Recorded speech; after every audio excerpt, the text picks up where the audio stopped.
और नहीं किया है तो कोशिश करो और प्रार्थना करो साथ में।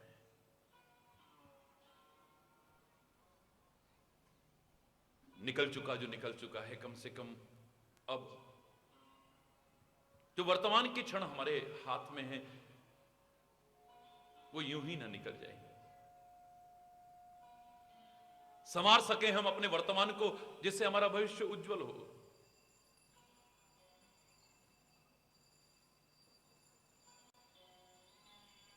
खाली झांकने के लिए कहा है मैंने, रोने चिल्लाने के लिए नहीं कहा है अपने विगत जीवन पर।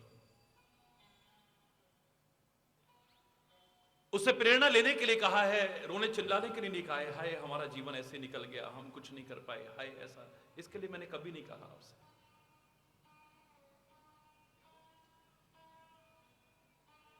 लेकिन झांको, लर्न फ्रॉम पास्ट, प्रेरणा लो, सीखो उससे जो बीत चुका है। थिंक फॉर फ्यूचर, अपने भविष्य के लिए सोचो, बट लिव इन प्रेजेंट। लेकिन वर्तमान को अच्छा बनाने की कोशिश करो, वर्तमान में जीने की कोशिश करो। उसने कृपा की है, हमें फिर आत्मनिरीक्षण करने का एक मौका दिया है। खाली कथा सुनने का नहीं, खाली कथा सुनाने का नहीं, मात्र कोरे कर्मकांड में ही उलझे रहने के लिए नहीं। तो उसका अपना महत्व है, लेकिन जीवन में एक बार फिर हम आत्मनिरीक्षण करके खोजें अपनी कमियों को, उससे प्रार्थना के साथ साथ खुद कोशिश करें और उन्हें दूर करके अपने जीवन को दिव्यता की ओर, उच्चता की ओर, पवित्रता की ओर, महानता की ओर अग्रसर करने की कोशिश करें।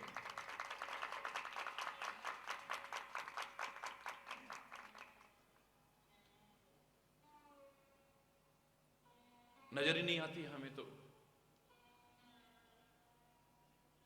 कमियां नजर ही नहीं आती हैं, दूसरों की बड़े आराम से नजर आती। मैं हमेशा कहता हूं अपनी तो नजर भी नहीं आती है हमें। विस्तार नहीं कर रहा हूं, बहुत विस्तार से बता चुका हूं कि या तो हम उन कमियों के, गलतियों के, त्रुटियों के, व्यसनों के आदी हो चुके हैं, इसलिए पता नहीं चलता हमें, या फिर हम बहिर्मुख हैं, व्यस्त हैं, हमें अंतर की आवाज होते हुए भी सुनाई नहीं दे रही है। शांत हो, निष्पक्ष होकर के, मन की नहीं, लोगों की नहीं, अपनी अंतरात्मा की आवाज को सुने तो पता लग जाएगा कि हमारा जीवन कहां चल रहा है। फिर जो कमियां हैं उन्हें दूर करने की कोशिश करना, नजरअंदाज करने की कोशिश मत करना। सत्संग सहायक होगा उसमें। प्रातःकाल भी मैं अक्सर एक ही बात कह रहा था कि कंटक पथ पर चलते हुए कितने लोग अपने जीवन में जख्मों से भर चुके हैं। ऊपर से जो हंसते मुस्कुराते दिखते हैं, अगर खोल करके देखें तो हरि बोल।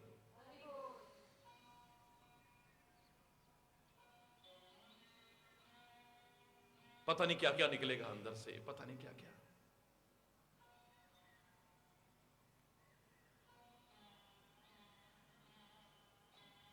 यद्यपि मैं ही कहा करता हूं, वह पथ की पथिक कुशलता क्या जिस पथ में बिखरे शूल न हो। नाविक की धैर्य परीक्षा क्या जो धाराएं प्रतिकूल न हो। हमारी कुशलता का परिचय मिलता है अगर हम कंटक पथ पर चलते हैं। कंटक पथ पर चलना बुरी बात नहीं है, लेकिन कांटों से अपने पैरों को जख्मी करना बहुत नासमझी का काम है। एक कवच की आवश्यकता है, कवच की। हमारे पैर और कांटे के बीच में एक कवच हो जाए तो कांटों से बच करके चलने की आवश्यकता नहीं है हमें। हम कांटों के ऊपर भी चलते रहें तो भी कांटा हमारे पैर में नहीं चुभ सकता है। दावे से कह रहा हूं, बच करके चलने की आवश्यकता नहीं है, निर्भीक होकर के चलते रहो। निश्चिंत होकर के चलते रहो। अगर ये कवच आपके पास है तो जीवन के हर क्षेत्र में एक कवच की आवश्यकता है आपको। संग्राम है ये जीवन। और याद होगा आपको, मैंने जब धर्म रथ का प्रसंग ईश्वर की कृपा से प्रस्तुत किया था, तो सब कुछ सुनाने के बाद मैंने कहा था कि इस संग्राम में भी और उस संग्राम में भी एक कवच की आवश्यकता होती है। रथ कितना मजबूत हो, कितना अच्छा हो, कितना सुंदर हो, अस्त्र शस्त्र भी आपके पास सारे के सारे हों, लेकिन अगर कोई कवच न हुआ, पता नहीं कहां से आकर के कोई शस्त्र आपके हृदय को विदीर्ण कर जाए, चोट पहुंचा जाए आपको। कवच पहना करते थे लोग। और इस जीवन संग्राम में भी कवच की आवश्यकता है। वो कवच हो सकता है एक बार धोखा दे जाए, लेकिन मैंने तो आपको वो कवच बताया था, याद करो, कवच अभेद विप्र गुरु पूजा। कवच अभेद, ऐसा कवच बताया था जिसे भेदने की किसी की हिम्मत नहीं हो सकी। संतों के, सदगुरु के चरण कमलों की पूजा की जाए, इससे बड़ा कवच हमारे पास और कोई नहीं हो सकता है। रात दिन खतरों के बीच में आशंकाओं से घिरे हुए जीवन जी रहे हो। विषय भोगों में मस्त होकर के हो सकता है तुम्हें एहसास ना हो, लेकिन समय आने पर जब शांत होकर बैठते हो तो कोई ना कोई घबराहट, कोई ना कोई भय, कोई ना कोई आशंका हर एक के मन में, असुरक्षा की भावना है। पता नहीं क्या होगा, पता नहीं क्या होगा, पता नहीं क्या होगा। वो भी ऐसे समय में जब युद्धों की भयानक यंत्रणा काल से गुजर रहा हो संपूर्ण विश्व। विभिन्न प्रकार की प्राकृतिक दैवीय आपदाएं, जब चाहे हमने निमंत्रण दिया हो या किसी वजह से भी इस पर विस्तार से चर्चा नहीं कर रहा हूं, पता नहीं कब कहां भूकंप आ जाए, क्या हो जाए, कौन जानता था। लाखों लोग 26 जनवरी की सुबह देख ही नहीं पाएंगे। लाखों लाखों लोग, कौन जानता था गढ़वाल में वो सुबह देख ही नहीं पाएंगे लोग। कौन जानता था समुद्र के किनारे जो रहते थे, अपना पेट पालने के लिए, अपना और अपनों का जीवन बचाने के लिए रह रहे थे, लेकिन सुनामी का वो कहर बरपेगा और मौज मस्ती करने के लिए आए हुए सैलानी, उसके किनारे पर अपना जीवन यापन करने वाले, जीवन रक्षा के लिए रहने वाले लोगों का, लाखों लाखों लोगों का जीवन समाप्त हो जाएगा। कोई कुछ नहीं कह सकता है। कौन जानता था? कौन जानता था कि जरा सा गैस रिसेगी भोपाल में और लाखों लाखों लोग काल कबलित हो जाएंगे, काल का ग्रास बन जाएंगे। कौन जानता था? मरने के लिए नहीं गए थे वहां पर, अपना जीवन बचाने के लिए गए थे, पेट भरने के लिए गए थे। कौन जानता था विमान दुर्घटना होगी, और कौन जानता था ट्रेन दुर्घटना होगी, हजारों हजारों लोग काल के ग्रास बन जाएंगे। कौन जानता था कि आतंकवादी आकर के हंसते खेलते लोगों के बीच में धनाधन गोलियां बरसा करके उस खिले हुए गुलशन को उजाड़ करके रख देंगे। कौन जानता था? कहां पर क्या, कहां पर क्या, कहां पर क्या। असुरक्षा की भावना सर्वत्र है। भय और आतंक का वातावरण किस स्थिति तक पहुंच चुका है, आपसे छुपा हुआ नहीं है, अलग से बताने की आवश्यकता नहीं है। और कहां नहीं है ये, इस दानव ने अपने पैर कहां नहीं पसार लिए। कोई पता नहीं कब क्या हो जाए, कोई नहीं जानता है। ऐसे में एक कवच अगर हमारे पास ना हुआ तो, क्योंकि मेरी जिम्मेदारी है, आप लोग परेशानियों में, मुश्किलों में, विपदाओं में घिरे हुए, दुखों और क्लेशों में घिरे हुए, कंटक पथ पर चलते हुए भी जब महाराज जी आते हैं तो पुष्प वृष्टि करते हो, तो इससे बड़ी शर्म की बात क्या होगी अगर मैं भी तुम्हारी राह के कांटों को न बुहार दूं। फिर भी तुम्हारे पैरों में कांटे चुभने दूं तो फिर आप कंटक पथ पर चलते हुए संतों पर, महापुरुषों पर, सदगुरु पर पुष्प वृष्टि करो और वो तुम्हें इन आंखों से देखते रहे कांटों पर चलते हुए। हरि बोल। कांटों पर चलना बुरी बात नहीं है, कोई बात नहीं है। यहां तो खाली पुष्प ही नहीं है, कांटे भी हैं जगह जगह। अपनी तरफ से आप बचाव की कोशिश करते हो, लेकिन सही मार्गदर्शन के अभाव में पूरी तरह से बचाव हो पाता है, ये एक प्रश्न चिन्ह लगाने वाला विषय हो सकता है। कोशिश करते हो, जिसका इशारा मैंने सुबह आपसे किया था कि आप जूते पहनोगे, चप्पल पहनोगे, यही तो करोगे और क्या करोगे। लेकिन कोई व्यक्ति आपसे कहता है कांटों से बचने के लिए जूते और चप्पल रूपी कवच पहनना पड़ेगा पैरों में, लेकिन ये जूता मत पहनना, दिखने में बड़ा सुंदर है लेकिन तुम्हारे पैर के मतलब का नहीं है। ये चप्पल तुम्हारे पैर के लिए नहीं बनी है या किसी और के पैर के लिए। ये साइज ऐसा है, अगर तुमने इसे जबरदस्ती पहन लिया बड़ा आकर्षक दिखने के कारण, तो कांटे तो बाद में जख्म करेंगे, तुम्हारे पैर में छाले होकर के जख्म यूं ही हो जाएंगे। ये तुम्हारी साइज का नहीं है, ये जूता तुम्हारे लिए उपयोगी नहीं है, ये अनुपयोगी है तुम्हारे लिए। जूता, चप्पल, ये कवच तुम्हें कांटों से बचाते हैं, लेकिन वो भी तुम्हारे लिए उपयोगी है या अनुपयोगी है, ये बताने वाला भी कोई चाहिए। बस इसी के लिए सत्संग की आवश्यकता है, गुरु के मार्गदर्शन की आवश्यकता है। अपना लिया तो फिर उससे भी बच जाओ।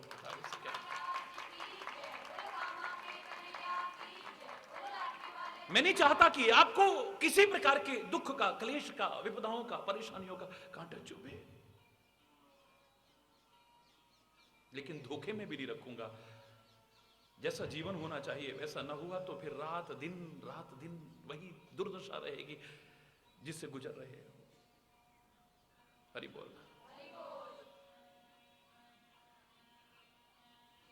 झांको अंदर, झांको, थोड़ा सा शांत होकर के, निष्पक्ष होकर के अंतरात्मा की आवाज को सुनने की कोशिश करना। अगर ना समझ में आ रही हो तो जो महात्मा या सच्चा सदगुरु तुमको कहे उसे सुनो, मनन करो और अपने जीवन में अपनाओ, बच जाओगे इन कीड़ों से। जब शांत होगे तो तुम्हें लगेगा कि ये कमी हमारे अंदर है। नजरअंदाज मत करना उसे, हंसी में मत टालना उसे, क्षुब्ध मत हो जाना उससे, आवेश में मत आ जाना उससे, मन में दुर्भावनाएं मत ले आना। देखा, हमको ही सुनाया जा रहा था, कोई सच्चा संत, कोई सच्चा सदगुरु, कोई सच्चा महापुरुष, यहां तक कि परमात्मा भी किसी एक को नहीं सुनाता है। उसके मुख का निकला हुआ हर शब्द अगर जीवन में अपनाए तो जन जन के लिए उपयोगी था, आज भी है और आगे भी रहेगा। एक एक शब्द समाज के लिए हितकारी है। जो किसी पर व्यक्तिगत आक्षेप करे, खासतौर से ऐसे सिंहासन पर बैठ करके, वो संत भी नहीं हो सकता है, सदगुरु भी नहीं हो सकता है, महापुरुष भी नहीं हो सकता है, लेकिन इशारा जरूर करेगा। और उस श्रेणी में एक ही नहीं, पता नहीं कितने जीवन होंगे जो समझ जाएं तो जीवन समझ जाए। बस कितनी बार तुमको भी लगा होगा ये बात हमसे तो नहीं कही जा रही कहीं। कई बार तुम्हारे मन में आशंकाएं आई होंगी, महाराज जी को किसने कहा होगा हमारे बारे में, उन्हें कैसे पता चला। ये कहने के बाद भी कि महाराज जी सब कुछ जानते हैं। हरि बोल, हरि बोल। कितनी बार तुम्हें लगा होगा कि ये तो बिल्कुल हमारी तरफ इशारा है, ये तो हमारी तरफ इशारा है। ऐसे गुड साइन आप शांत होकर के सुन रहे हैं, इसका तात्पर्य आपको अपनी गलती का एहसास हो रहा है, पर इसे मजाक में मत डाल देना। जब ऐसा लगे तो सोचना कि हमको ही सुनाया जा रहा है और हमारे जीवन को संवारने की कोशिश की जा रही। संवारना है हमें, अपने जीवन को बनाना है, अपने जीवन को। क्या स्वार्थ है एक संत का, क्या स्वार्थ है एक महापुरुष का, क्या स्वार्थ है हमारे सदगुरु का हमसे। और वो खाली हमारी ठुकुर सुहाती नहीं कर रहा है, हमारे मन को लुभावनी बातें नहीं सुना रहा है, हमारे हित के लिए चाहे कठोरता भी हो अपना करके हमारे जीवन का हित करने की कोशिश कर रहा है। याद होगा मैंने एक बार कहा था कि हर एक को लगना चाहिए, जब शांत होकर सोचोगे तो लगेगा आपको ये हमसे ही कहा जा रहा है। सारी सृष्टि को पैदा करने वाले ब्रह्मा ने एक बार सारे के सारे मानवों को, सारे के सारे दानवों को, सारे के सारे देवताओं को बुलाया, चाहे जैसा जीवन जी रहे हो, आज मैं तुम्हें कोई शिक्षा दूंगा, उपदेश दूंगा, कोई सारे के सारे आ जाओ। हरि बोल। हमारे सृष्टि के पैदा करने वाले विधाता हमें बुला रहे हैं और हम ना जाएं, सब के सब चलती है। ब्रह्मा जी के पास सारे के सारे देवता, सारे के सारे राक्षस, सारे के सारे मानव पहुंच गए। आज सारी सृष्टि को पैदा करने वाला ब्रह्मा पहली बार हमें कोई संदेश देना चाहता है। एक उत्सुकता है, पता नहीं क्या सुनाएंगे, पता नहीं क्या सुनाएंगे, पता नहीं क्या सुनाएंगे। शांत हो गए। ब्रह्मा जी प्रकट हुए, मंच पर विराजमान हुए, सब लोगों ने खड़े होकर के सम्मान दिया अपने अपने स्थान पर ही। ब्रह्मा जी ने कहा शांत होकर के बैठ जाइए, शांत बिल्कुल होकर के। जब तुम शांत हो जाओगे तुम्हें अपनी अंतरात्मा की आवाज सुनाई देगी, जो मैं हमेशा कहा करता हूं, घड़ी की टिक टिक टिक टिक सारा दिन मेरे कान के पास चलती है, लेकिन जब तक मैं व्यस्त रहता हूं, अस्त व्यस्त रहता हूं, बहिर्मुख रहता हूं, वो घड़ी की टिक टिक मुझे सुनाई नहीं देती है। जब वातावरण शांत होता है तो वही घड़ी की टिक टिक टिक टिक टिक टिक टिक टिक बड़े आराम से सुनाई देती है। शांत हो जाओ, तुम्हें अंदर की आवाज जो कभी सुनाई नहीं देती थी वो देने लगेगी। फिर तुम्हें पता लगेगा कि लोग हमें क्या समझते थे, हमारा मन हमें क्या समझता था, लेकिन वास्तव में हम हैं क्या, कहां जीवन जी रहे हैं हम, कहां चल रहे हैं हम। शांत होकर के बैठे सभी लोग। ब्रह्मा जी ने कहा कि मैं शिक्षा दूं। बोले हाँ महाराज, हम आए इसलिए हैं। सुनने के लिए तैयार हैं आप लोग? बोले हाँ महाराज, इसीलिए तो आए हैं हम यहां पर। विधाता हमें कुछ सुनाए, हमें समझाए, इससे बड़ी बात और क्या हो सकती है।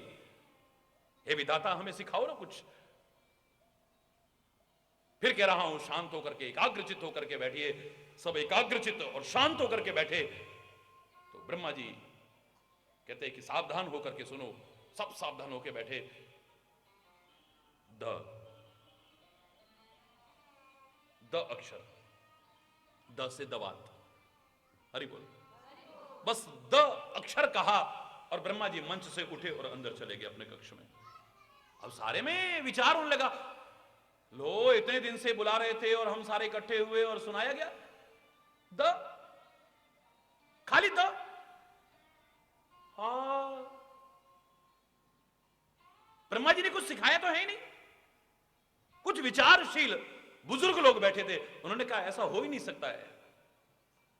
सारी सृष्टि को पैदा करने वाला ब्रह्मा जो कहेगा, मैं तो यहां तक कहने में संकोच नहीं करता, अगर संत सदगुरु और महापुरुष खाली दृष्टि भी डालते हैं तो शिक्षा है, वो शांत होकर बैठते हैं तो शिक्षा है, वो चलते हैं तो शिक्षा है, वो बैठते हैं तो शिक्षा है, वो भोजन करते हैं तो शिक्षा है। उनकी तो हर क्रिया हमें कोई ना कोई शिक्षा लेने वाले होने चाहिए।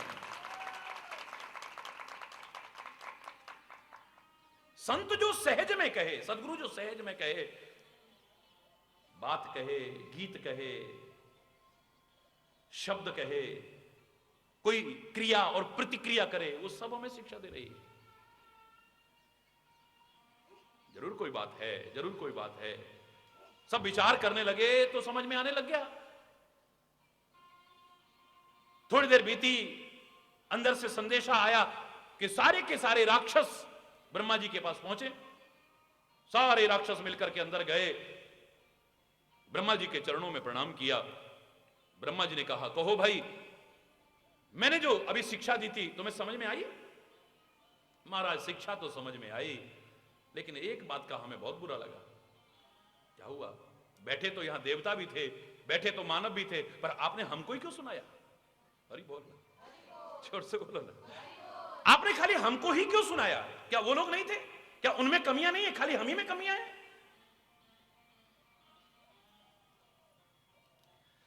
ब्रह्मा जी बोले, बच्चों मैंने तो सबको सुनाया, लेकिन तुमने क्या समझा? सबको सुनाया? बोले हाँ मैंने सबको सुनाया, लेकिन तुम्हें क्या समझ में आया, तुम बताओ। बोले विधाता पहले तो हमें नहीं पता चलता था, लेकिन आज जब शांत होकर के हम सोचने लगे, हमें अपनी अंतरात्मा की आवाज सुनाई दी, तो आपके उपदेश का अर्थ हमें समझ में आ गया। अंदर से आवाज आई कि ब्रह्मा जी द अक्षर से कहना चाहते हैं, अरे वो निर्दयी हो चुके, जालिम हो चुके, अत्याचारी राक्षसों, कुछ दया का भाव भी अपने अंदर लाने की कोशिश करो, ये राक्षसी वृत्तियों का परित्याग करो। इस द अक्षर के द्वारा आप हमें दया का संदेश हो। तुम निर्दयी हो चुके हो, सताते हो लोगों को, पीड़ित करते हो लोगों को, हत्याएं करते हो, आतंक फैलाते हो, निर्दोषों का रक्तपात करते हो, तुम अधार्मिक कृत्य करते हो। अरे कुछ दया भाव भी अपने मन में रखो। अरे ओ जालिम निर्दयी हो चुके राक्षसों। ब्रह्मा जी बोले बिल्कुल ठीक, बिल्कुल ठीक समझा, इसे जीवन में अपनाना। समझे तो ठीक, लेकिन अपना लिया होता तो फिर राक्षस ही कहां रहते? जहां दया आ जाए वहां कहां है राक्षस? अपना नहीं पाए। हरि बोल।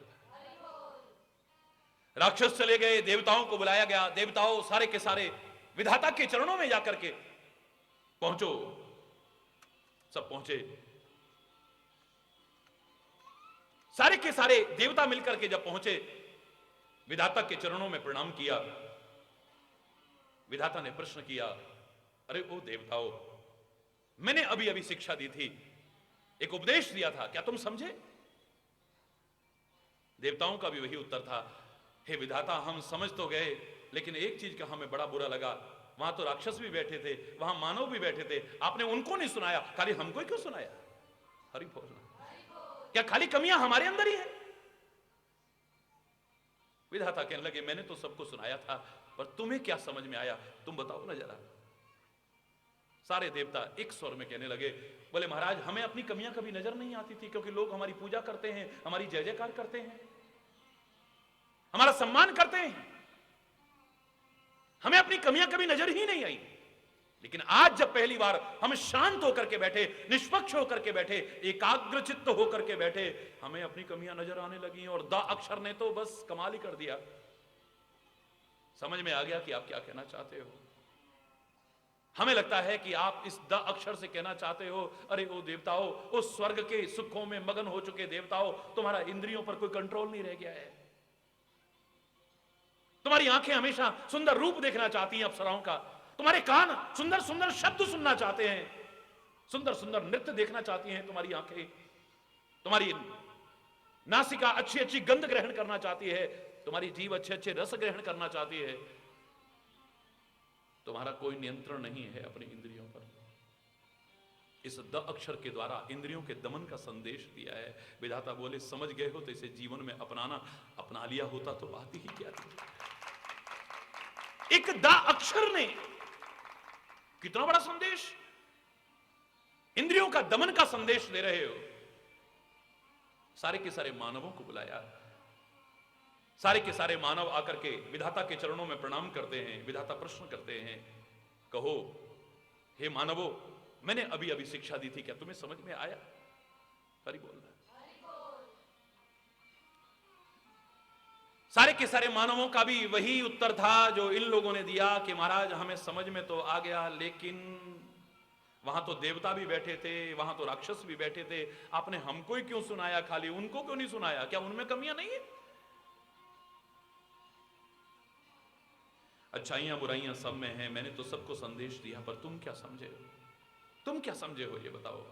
सारे के सारे मानव एक स्वर में कहने लगे, बोले महाराज बस रात दिन हम बस संचय की प्रवृत्ति में लगे हुए हैं, संचय की प्रवृत्ति में लगे हुए हैं, बटोरने की प्रवृत्ति में लगे हैं, जोड़ने की प्रवृत्ति में लगे हुए हैं, खाली कोरी औपचारिक बातें करते हैं। स्वामी इतना दीजिए जामे कुटुंब समाए, मैं भी भूखा ना रहूं और साधु ना भूखा। अब साधु क्या भूखे होते हैं क्या? तुम्हारे घर में खाने के लिए आते हैं क्या? यहां साधु से मतलब नहीं कि जिनको तुम साधु मात्र समझते हो उन्हीं से कहा है। इसका मतलब आपके यहां आवागमन साधु लोगों का होना चाहिए, सज्जन लोगों का होना चाहिए। जो आपके स्वजन है वो भी सज्जन लोगों का, और वो जो सज्जन लोग आपके घर में आए वो भी कभी भूखे न जाएं। बस ये साधु का मतलब ये नहीं कि खाली बाबा जी आते रहे और हरि बोलना। साधु मतलब साधु लोग आए, साधु स्वभाव के लोग आए, सज्जन स्वभाव के, आपकी संगति और संपर्क उन्हीं से होना चाहिए। हरि बोल। वो जो ऐसे लोग हमारे घर में आए वो भी कभी भूखे न जाएं और हम भी भूखे न रहें, इज्जत से हमारा जीवन बसर होता रहे। एक खोली कहते हैं, कोरी बातें हम करते हैं, पूत सपूत तो क्यों धन संचय, और पूत सपूत तो क्यों धन संचय। ज्ञान में सब कुछ है। अरे कपूत है तो कितना भी जोड़ के रख लेना, सब बर्बाद कर देगा और खुद भी बर्बाद हो जाएगा। अरे बोल, बाप दादा जोड़ के रख गए हैं, मेहनत करके कमाता तब पता चलता कि कमाई क्या होती है और पैसा क्या होता है। अरे बोलना, वो जो जोड़ जोड़ करके रख गए थे, खुद भी बर्बाद हो जाएगा और औरों को भी, जो जोड़ा था वो भी बर्बाद कर देगा। पूत कपूत तो क्यों धन संचय, अगर कपूत हो तो जोड़ने की आवश्यकता नहीं है, बर्बाद कर देगा और खुद बर्बाद। और सपूत है तो जोड़ने की आवश्यकता नहीं, क्योंकि वो तो कमाने खाने लायक खुद बन जाएगा। उसके लिए आपको बस ये ठीक है, जब तक जीवन है अच्छा चलता रहे, इज्जत के साथ चलता रहे। उसके बाद तो फिर हरि बोलो, जोर से बोलो और जोर से बोलो। लेकिन इसके बावजूद हमारी संचय की प्रवृत्ति बहुत है, बस जोड़ जोड़ के रखते जाते हैं, जोड़ के रखते जाते हैं। ट्रस्टीशिप का जो सिद्धांत था उसका पालन नहीं करते हैं कि जो हमारा आवश्यकता से अधिक है उसके हम ट्रस्टी हैं, मालिक नहीं है। इसलिए लक्ष्मी को, हरि बोल, लक्ष्मी को भगवान की अर्धांगिनी कहा है, उसके मालिक वो हैं, तुम नहीं। हरि बोलना। लेकिन हम अपने आप को मालिक समझ बैठते हैं, अपने आप को मालिक समझ बैठते हैं। बार बार हम कहते हैं, बार बार सुनते हैं कि जो कुछ मिला है, चाहे जीवन मिला है, सांस मिले हैं, वस्तु मिली है, पदार्थ मिले हैं, धन मिला है, जो कुछ भी मिला है, इसका भोग नहीं, इसका उपभोग नहीं, इसका उपयोग नहीं, और दुरुपयोग तो बिल्कुल भी नहीं। सदुपयोग करने की कोशिश करो और अपने जीवन को सार्थक करने की कोशिश करो। जो कुछ मिला है, आवश्यकताओं का तो कोई अंत नहीं है, लेकिन आवश्यकता से अधिक जो कुछ है उसका सदुपयोग करने की कोशिश करो। लेकिन महाराज हम खाली कहते हैं, खाली सुनते हैं। आपके द अक्षर ने हमें दान का संदेश दिया है। दान का तात्पर्य ये नहीं कि खाली महाराज जी को कुछ चढ़ा दो या संत को और सदगुरु को कुछ चढ़ा दो, वो तो दाता हैं, कोई भिखारी नहीं है उनको कोई। लेकिन मैं दावे से कह रहा हूं आपको, अगर आपके पास विद्या है, कोई आपको निरक्षर लग रहा है, उसे विद्या का दान दो ना। दान का अर्थ गलत मत लगाना, क्योंकि लोगों ने अपने स्वार्थ के लिए इसकी परिभाषाओं को तोड़ मरोड़ के प्रस्तुत किया है। ऐसे ऐसे कथा सुनाएंगे कि हाँ भाई कथा में ये चढ़ाओ, कथा में ये चढ़ाओ। दान का तात्पर्य गलत लगा लिया है, और खाली धन का ही दान हो ऐसा कहीं नहीं है। आपसे मैं हमेशा कहता हूं शांति दान दो, तो शांति कोई वस्तु पदार्थ तो है नहीं। और आप कहोगे हम शांति दान कर देंगे तो खुद तो अशांत नहीं हो जाएंगे। तुम विद्या दान करते हो तो खुद तुम मूर्ख हो जाते हो क्या? अरे सरस्वती के भंडार की बड़ी अपूर्व बात, जो जो खर्चे त्यों बड़े, बिन खर्चे घट जा। आप जितना विद्या को दान करोगे इतनी विद्या आपकी और बढ़ेगी। आप जितना दूसरों को शांति दोगे, मैं दावे से कह रहा हूं आपके जीवन में शांति का साम्राज्य स्थापित हो जाएगा। विद्या आपके पास है, आप निरक्षर को अक्षर ज्ञान कराओ। जिसके पास विद्या का अभाव है उसे विद्या दो। शांति का दान करने की कोशिश करो। कम से कम तुम अशांत करने की कोशिश मत करो। न खुद अशांत हो, न दूसरों को अशांत करने की कोशिश करो। हम कुछ ऐसा बोल जाते हैं कि फिर खुद भी अशांत होते हैं और दूसरा भी अशांत हो जाता है। कुछ ऐसा कह देते हैं कि उसके घर की शांति भंग हो जाती है, नगर की शांति भंग हो जाती है, राज्य की शांति भंग हो जाती है, पूरे देश की और समाज की शांति भंग हो जाती है। कुछ ऐसा जहर उगल देते हैं हम लोग। अगर किसी को शांति दान नहीं दे सकते हो तो कम से कम अशांति फैलाने वाले घटक भी बनने की कोशिश मत करो। अरे और कुछ नहीं दे सकते हो तो कम से कम अभय दान दो।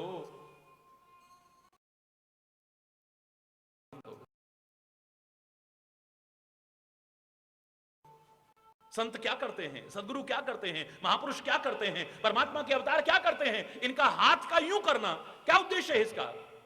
ये अभय कर रहे हैं, हम है ना तुम्हारे साथ, घबराने की कोई आवश्यकता नहीं। अभयता आपको प्रदान कर रहे हैं, डरो मत। तुम्हें अस्त्र शस्त्र रखने की आवश्यकता नहीं है ना राम के पास। अगर तुम्हारा इष्ट है तो धनुष्वान तुम्हारी रक्षा करने के लिए है, उसको क्या आवश्यकता है?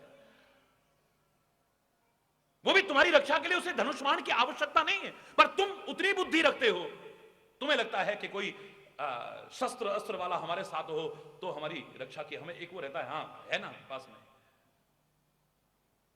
वरना उसका तो इशारा ही काफी है। हरि बोलना, सारा रिमोट कंट्रोल उसके हाथ में है। हरि बोलना। कन्हैया कह रहा है ना, चक्र है ना मेरे पास, तुम तो डरो मत, ये सुदर्शन चक्र है तुम्हारे लिए, यानी बहुत अच्छे दर्शन वाला। तुम तो देख करके आनंदित हो, लेकिन तुम भरोसा रखो कि राक्षसों का विनाश करने के लिए मेरे पास है, तुम्हें रखने की आवश्यकता नहीं। दुर्गा मैया ने तो एक नहीं पता नहीं कितने अस्त्र शस्त्र रखे हुए। तुम छोड़ो, तुम्हें बंदूकें रखने की आवश्यकता नहीं है, तुम्हें तोपें रखने की आवश्यकता नहीं है, तुम्हें तलवारें रखने की आवश्यकता नहीं है, तुम्हें अस्त्र शस्त्र रखने की आवश्यकता नहीं है। तुम तो अपना अच्छा जीवन बनाओ और मेरे पर भरोसा रख करके अपना अच्छा जीवन जीते हुए आगे बढ़ो। रक्षा करने के लिए मैं हूं ना तुम्हारे साथ, तुम्हें घबराने की आवश्यकता।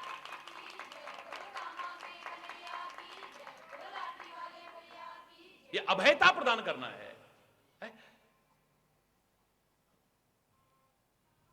अभयता एक दान है क्या? विद्यादान है, शांति दान है, अभय दान है, कन्यादान है। आपके पास आवश्यकता से अधिक अगर है और कोई नंगा है तो वस्त्र दान है। आपके पास आवश्यकता से अधिक है, नालियों में बहाते हो, और अगर कोई भूखा है तो अन्न दान है। ये सदुपयोग करने की कोशिश करो, यही सिखाना चाहते हैं हे विधाता। हमें तो यही समझ में आया है। दा अक्षर के द्वारा आपने दान का संदेश दिया है, सर्वोत्तम उपयोग का एक संदेश दिया है हमें। भगवान न करे कहीं हारी बीमारी हो जाए तो न भी हो तो लाखों रुपए इकट्ठा करके तुरंत कहीं से भी खर्च करना पड़ता है, नहीं करना पड़ता? बोलो ना। फिर हमारा अभाव का रोना नहीं होगा, फिर हमारा दुख का रोना नहीं होगा, फिर महंगाई का रोना नहीं होगा हमारा। और मैं दावे से कह रहा हूं, अगर तुम्हारे अंदर किसी की सहायता का भाव आएगा, ऐसी नौबत ही नहीं आएगी। कितनी टल जाएंगी आप।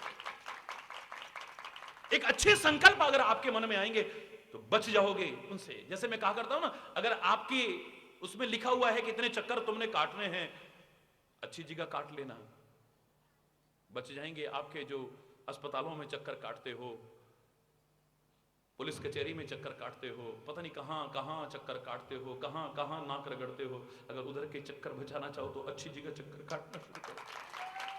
चक्कर ही काटने हैं तो अच्छी जगह बोलो। हरि बोल। ये दावे से कह रहा हूं। शांत होकर के बैठेंगे तो हमें लगेगा ये हमारे पर बात आ रही है, हमारे ऊपर आ रही है, और लगना चाहिए ऐसा। लेकिन ऐसा लगने के बाद में मन में दुर्भावना ना हो। देखा, हमको ही सुना रहे थे,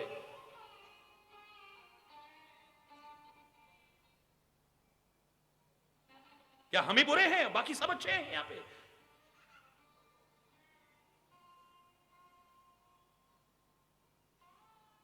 तो कहते ही रहते हैं, कहते रहते हैं। नजरअंदाज मत करना।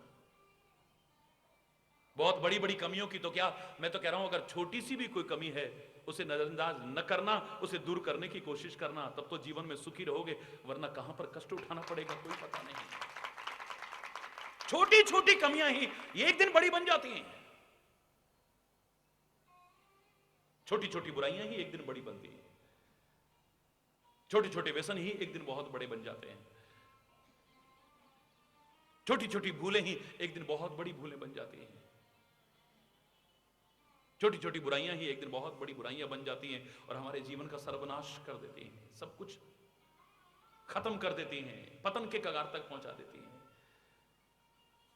मैं तो अगर ये कहूं कि छोटी सी फुंसी है तो उसे नजरअंदाज मत करो, उपचार करने की कोशिश करो, कहीं ये नासूर बनकर के हमारा जीवन लेने वाली ना बन जाए। क्योंकि कमियां कोई छोटी नहीं होती हैं, कोई कमियां छोटी नहीं होती हैं। वहीं पर उसे दूर करने की कोशिश करो। नित्य आत्मनिरीक्षण करने के लिए हमारे महापुरुष क्यों कहते हैं, रात को सोने से पहले दिन भर के क्रियाकलाप पर निगाह दौड़ाओ। आज हमने कुछ गलत तो नहीं बोला, आज हमने किसी का दिल तो नहीं दुखाया, आज हमसे कुछ गलत तो नहीं हुआ है। रोज रोज रोज अगर देखते रहोगे और छोटी छोटी आने वाली गलतियों को दूर करते रहोगे, तुम्हारा जीवन कितना दिव्य और महान बन जाएगा, तुम भी नहीं सोच सकते हो। दावे से कह रहा हूं, एकदम से कोई गुणों का भंडार कभी नहीं बना है संसार में। संत महापुरुष भी, उनके लिए भी कहा है, सेमिट सेमिट जल भरही तलावा, जिमी सदगुण सज्जन पहिया। एक एक गुण, एक एक गुण, एक एक गुण, एक एक गुण अपने अंदर लाते रहो, लाते रहो, लाते रहो। जैसे थोड़ा थोड़ा पानी आते आते आते बड़े बड़े तालाब भर जाते हैं, ऐसे तुम भी सद्गुणों के भंडार बन जाओगे। एक एक कमी अगर अपने अंदर लाते रहो, तुम ये कहोगे कोई ज्यादा कमियां थोड़ी, एक कमी तो है हमारे अंदर। एक एक एक एक कमी आते आते आते आते जीवन बर्बाद कर बैठोगे। एक दिन कमियों के भंडार बन जाओगे, कालीमा परिपूर्ण जीवन हो जाएगा एक दिन। क्योंकि कोई भी अच्छाई हो बुराई हो, जब हम अपने जीवन में प्रवेश कराते हैं तो उसकी सहयोगी अच्छाइयां और बुराइयां अपने आप आने लगती हैं। याद रखना है, भूल मत जाना। चारपाई का जैसे एक पैर आप खींचते हो तो तीन पैर अपने आप खींचे हुए आते हैं, नहीं आते बोलो? ऐसे ही एक अच्छाई लाओगे तो उसकी सहयोगी तीन अच्छाइयां, और एक बुराई लाओगे अपने जीवन में तो उसकी सहयोगी तीन बुराइयां अपने आप आपके अंदर प्रवेश करने लगेगी। अब तुम्हारे पर निर्भर करता है कि तुम अच्छाइयां लाते हो या बुराइयां लाते हो। एक झूठ बोलोगे तो धीरे धीरे धीरे धीरे उसको छुपाने के लिए फिर 100 झूठ बोलने पड़ते हैं। तुम अनुभवी हो इसके, छुपा हुआ नहीं है तुमसे, बोलो। गलत कह रहा हूं? एक झूठ को छुपाने के लिए फिर 100 झूठ बोलने पड़ते हैं। एक बार कमी की दलदल में घुसने की कोशिश करो तो पैर फिर बाहर नहीं निकलते, इस दलदल में धंसते ही धंसते चले जाते हैं, बाहर निकलने की संभावना खत्म हो जाती है। एक बार आदमी बुराई के पथ पर चल जाए तो चाहे भी तो हरि बोलना, शुरू में नजरअंदाज करते रहे। हम कोई शराबी थोड़े ही ना है, वो तो जरा कहीं शादी हो जाए पार्टी हो जाए तो थोड़ा सा लगाने ले वाले ठहरे। हरि बोलना, जोर से बोलो। हाँ, कभी मूड खराब हो तो तब जरा सा लगा लेते हैं बस।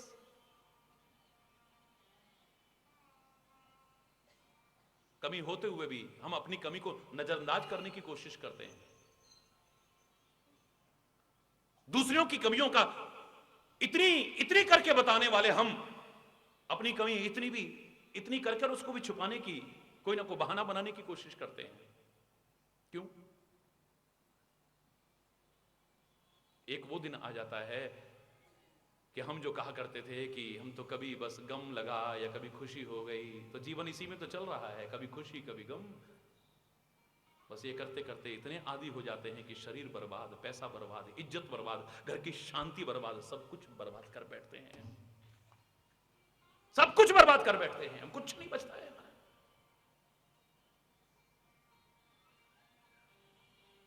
ये 9 दिन में एक बहुत नया संदेश तुम्हें मिलेगा, दावे से कह रहा हूं मैं।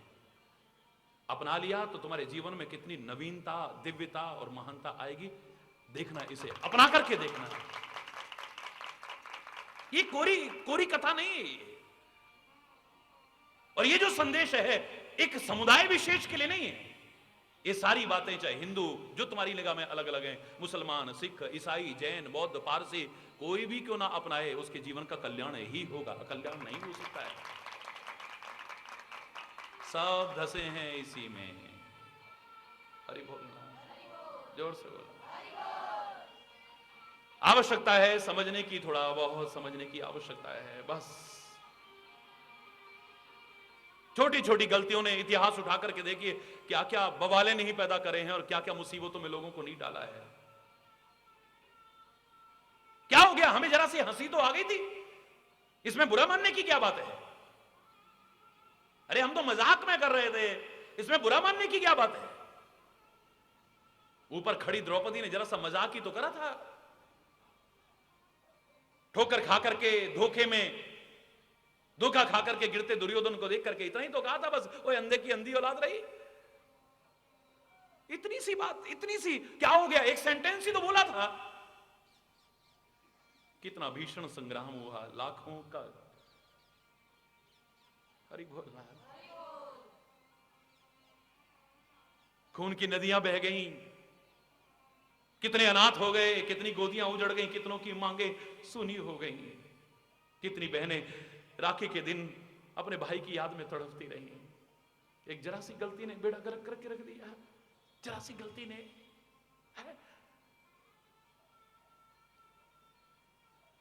सेवा का आदर्श जब मैं कहूंगा तो मैं कहूंगा गणेश जैसा हो कि अपने जीवन तक की परवाह नहीं है, लेकिन मां की अगर सेवा में लगा है तो गर्दन कटने की परवाह नहीं, बस अपनी सेवा पर डटा रहता है। इस तरह से सेवा पर डटे रहे। लेकिन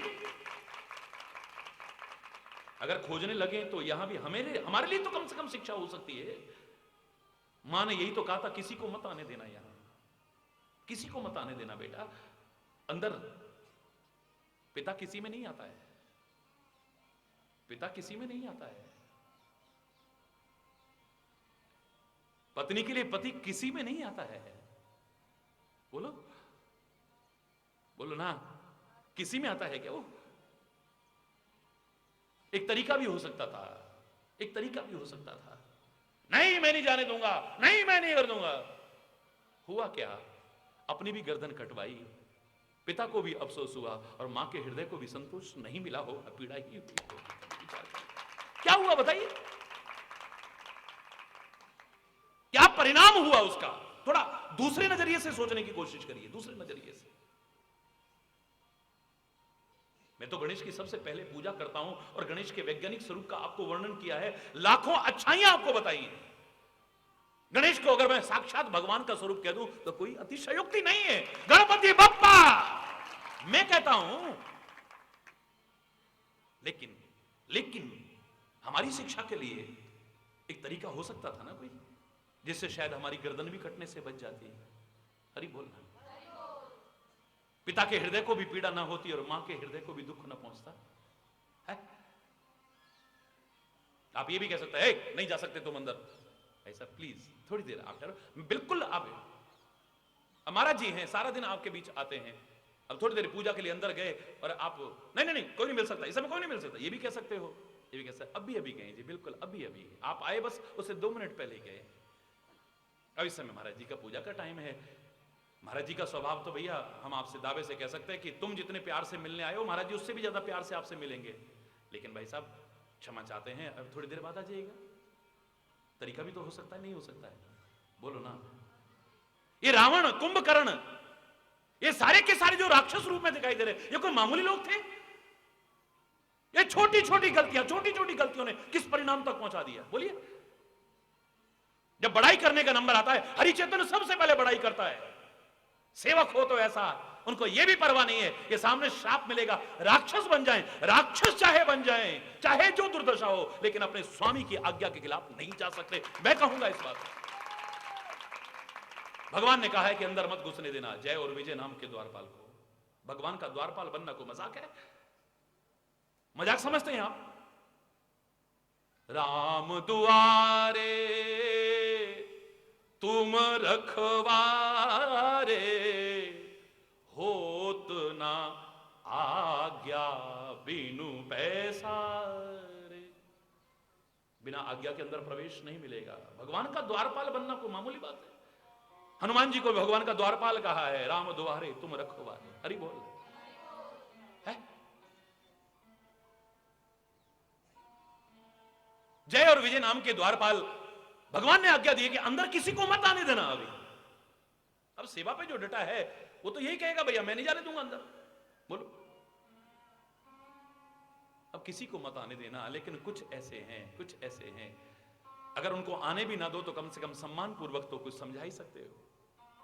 सनकादिक ऋषि आए हैं जिनके लिए सर्वविदित है कि उनको कहीं पर भी रोक टोक नहीं है, वो कहीं भी प्रवेश कर सकते हैं। हरि बोल। ये सांसारिक प्राणी की बात नहीं है, आम प्राणी की बात नहीं है। अंदर नहीं जा सकते जी, नहीं जा सकते जी, नहीं जा सकते जी। 3 बार उन्होंने कहा हमें तुरंत जाना है, नहीं जा सकते, हमें अंदर जाना है, कोई आवश्यक वो है, नहीं जा सकते आप, हमें जाना है। उन्होंने 3 बार कहा, उन्होंने कहा जाओ, 3 बार हमको रोका। 3 जन्म तक तुम राक्षस बन जाओगे। सेवक के रूप में कहूं तो मैं कहा वाह, 3 जन्म तक राक्षस बनना मंजूर है, लेकिन परमात्मा की आज्ञा का उल्लंघन करना मंजूर नहीं है। लेकिन दूसरी तरफ अगर दूसरे पहलू से देखें, सामने कौन है ये तो देख लो जरा, देश काल परिस्थिति के अनुसार लागू करो, है? कौन आया है उस हिसाब से देखो, थोड़ा जानकारी लो। आप 2 मिनट रुकें, क्षमा चाहें, मैं तुरंत प्रभु से पूछ करके आता हूं, क्योंकि उनकी आज्ञा है कि अंदर कोई ना आए इस समय। हरि बोल। अगर उस तरीके से देखें, हम अपने आप को उस जगह रखें, कहीं ना कहीं कोई अपनी गलती नजर आ जाएगी, चाहे बहुत छोटी सी सूक्ष्म नजर आएगी, लेकिन इस छोटी सी गलती ने कितना बड़ा दुष्परिणाम भोगने को मजबूर करा, इसको थोड़ा गहराई से सोचिए। बहुत बड़ी गलती नहीं है, बहुत बड़ी गलती नहीं है, बहुत छोटी सी गलती है, जिसे तुम छोटी कहकर के नजरअंदाज कर देते हो। क्या है, हमने ऐसे तो बोल दिया, कौन सी बड़ी बात कर दी, खाली इतनी बात का बवंडर बना दिया, इतनी सी बात पे आप तब से बोले जा रहे तुमसे, अरे बोलना यार, इतनी सी तेरी इतनी सी बात से तो पता नहीं क्या से क्या हो जाए।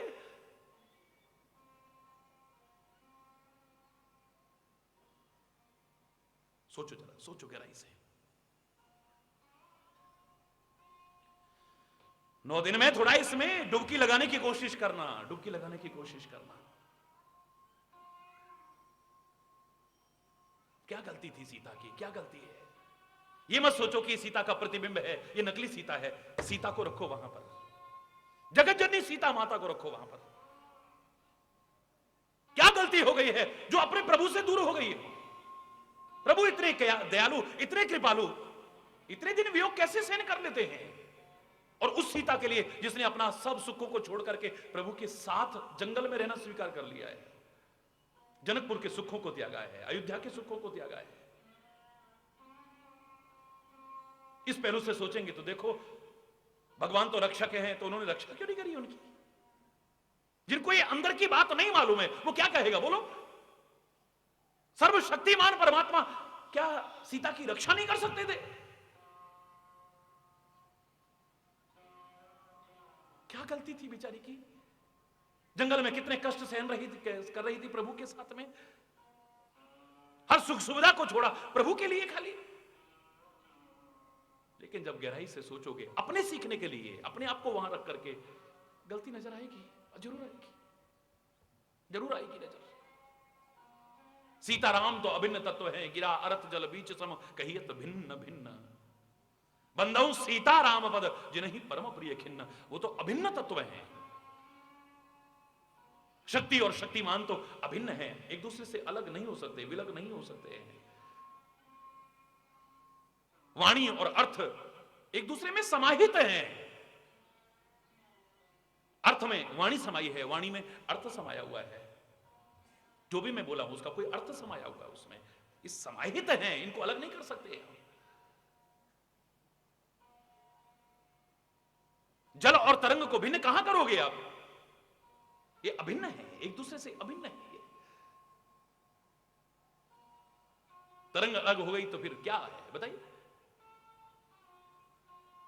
लेकिन अपने सीखने के लिए क्या हम नहीं कह सकते? साक्षात परमात्मा जो सुंदर को भी सुंदर करें, असुंदर को भी सुंदर करें, है? गंदगी के, मलमूत्र के ये ढेर भी जिनकी वजह से चमकते लग रहे हैं, जब तक अंदर बैठा है तो उसके निकलते ही आंखें अलग, कान अलग, नाक अलग, मुंह अलग, ये सब अपना अपना तेज छोड़ जाएंगे, रूप छोड़ जाएंगे, सड़ने गलने लगेगा, दुर्गंध का ढेर बन जाएगा, ये गंदगी का ढेर बन जाएगा ये शरीर, जिसकी वजह से गंदगी भी इतनी सुंदर लग रही है, आकर्षक लग रही है, मन लुभावनी लग रही है, सुहावनी लग रही है। वो साक्षात परमात्मा सामने बैठे हो और ध्यान कहां जा रहा है? हिरण की तरफ। हरि बोल।